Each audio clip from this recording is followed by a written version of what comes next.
¿Qué es la tabla periódica? Es la representación gráfica de los símbolos de los elementos químicos organizados por su número atómico y sus propiedades físico-químicas. Hay diferentes tipos de tablas periódicas. La que generalmente se utiliza es la internacional. Para efectos didácticos, aquí utilizaremos la versión muda de la tabla periódica internacional. ¿Qué información visual nos da la tabla periódica muda? ¿Qué nos dicen sus símbolos? ¿Cómo se relacionan? ¿Cómo se representan los elementos? Observemos que la información explícita en la celda corresponde a número atómico, símbolo del elemento químico y masa atómica promedio. Observe ahora la información implícita, que es la que se interpreta a partir de lo que vemos. ¿Qué significado tiene el número atómico? Representa el número de protones en el núcleo y permite identificar el tipo de elemento químico. ¿Qué información brinda el símbolo del elemento químico? Está asociado a un nombre que permite identificarlo y diferenciarlo de los demás elementos. Por ejemplo, veamos la información para el hidrógeno, helio, litio, berilio y boro. ¿Qué información provee la masa atómica promedio?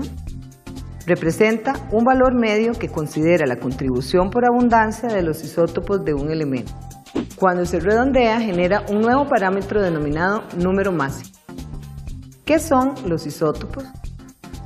Son átomos del mismo elemento que tienen en el núcleo el mismo número de protones, pero difieren en el número de neutrones y se encuentran en diferentes proporciones en la naturaleza. Los átomos de cualquier elemento pueden ser representados simbólicamente con la siguiente forma. X representa el símbolo del elemento químico, A el número másico y Z el número atómico. Por ejemplo, veamos cómo se representa el proteo, el deuterio y el tritio.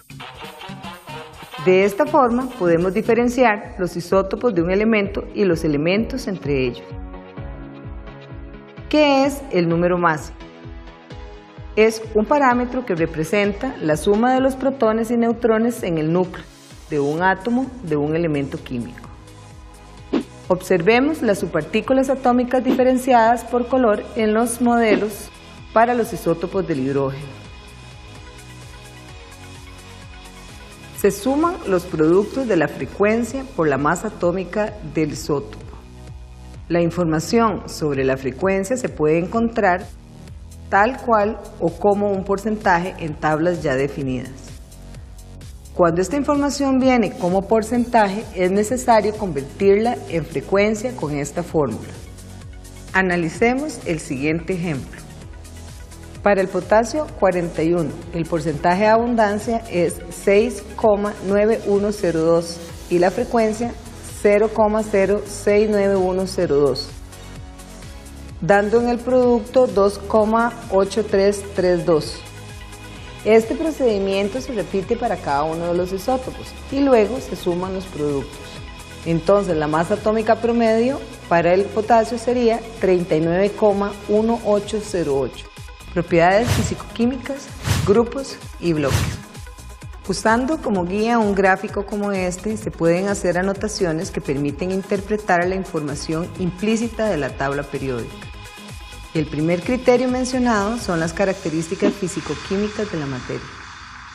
Esto sirve para ubicar cada elemento como un metal, un no metal o un metaloide. Los metaloides son los elementos ubicados por encima y por debajo de la línea divisoria que inicia en el boro y termina entre el polonio y el astato, excepto el aluminio y el polonio, que se consideran metales. Los metales se caracterizan por tener brillo, por ser dúctiles, maleables y buenos conductores térmicos y de la corriente eléctrica.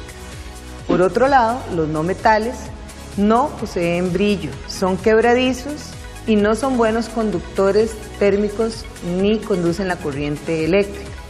En el caso de los metaloides, tienen propiedades intermedias entre los metales y los no metales. Los más conocidos son el silicio y el germanio, que se utilizan en la industria electrónica. De acuerdo al criterio de división por grupos, los elementos pueden ser representativos, de transición y de transición interna o tierras raras. De acuerdo al criterio de división por bloques, pueden clasificarse como elementos del bloque S, bloque P, bloque D o bloque F. Los elementos representativos y los de tierras raras pueden identificarse en familias debido a que su comportamiento químico es similar. Para los elementos representativos tendríamos entonces a los metales alcalinos, metales alcalino-térreos, elementos térreos, elementos carbonoides, elementos nitrogenoides, elementos calcógenos, elementos halógenos, elementos gases nobles. Y para los de tierras raras o de transición interna tenemos a los lantánidos y los actínidos.